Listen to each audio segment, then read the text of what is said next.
So yung binantayan po natin bagyo na si Ada ay tuluyan na naging isang ganap na low pressure area kahapon. Ito ay huling namataan sa layong 1,155 kilometers east ng southeastern Luzon. Nasa loob pa rin naman po ito ng ating Philippine Area of Responsibility pero wala na itong direktang epekto sa anumang parte ng ating bansa at hindi na rin natin inaasahan na magiging isang ganap na bagyo muli. Samantala, meron din tayong low pressure area na binabantayan naman dito sa labas ng ating PAR.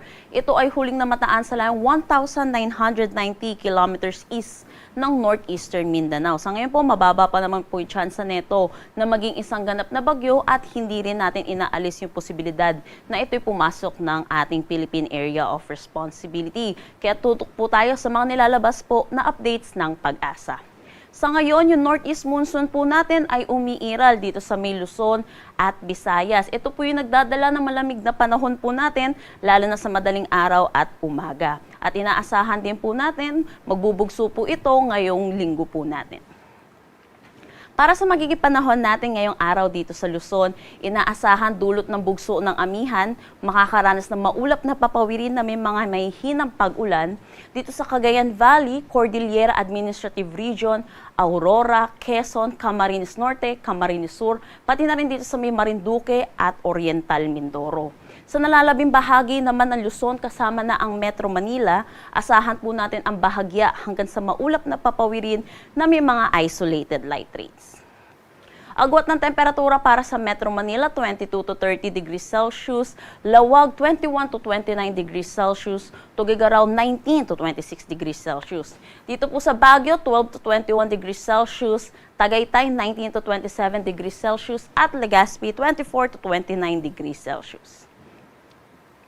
Para naman dito sa may Palawan, magiging bahagya hanggang sa maulap ang kanilang papawirin na may mga isolated light rains. At may kita din natin makakaranas po ng maulap na papawirin na may mahihinang pag-ulan dito sa may Northern Samar, Eastern Samar, pati na rin dito sa may Caraga.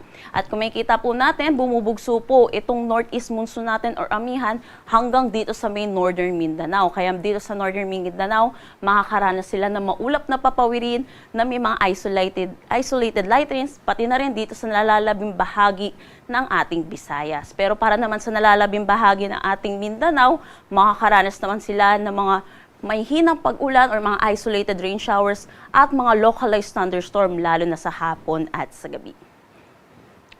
Para sa ating gale warning, nagtaas po tayo dahil sa malakas na bugso po ng amihan dito sa may Batanes, Cagayan, Isabela, Ilocos Norte, Ilocos Sur, Aurora, Northern Quezon kasama na ang Polillo Islands, Camarines Norte, Northern Coast ng Camarines Sur, Northern at Eastern Coast ng Catanduanes, Eastern Coast ng Albay, pati na rin ng Sorsogon, Northern Samar, Eastern Samar at Surigao del Norte, particularly sa Siargao at Bukas Grande Island.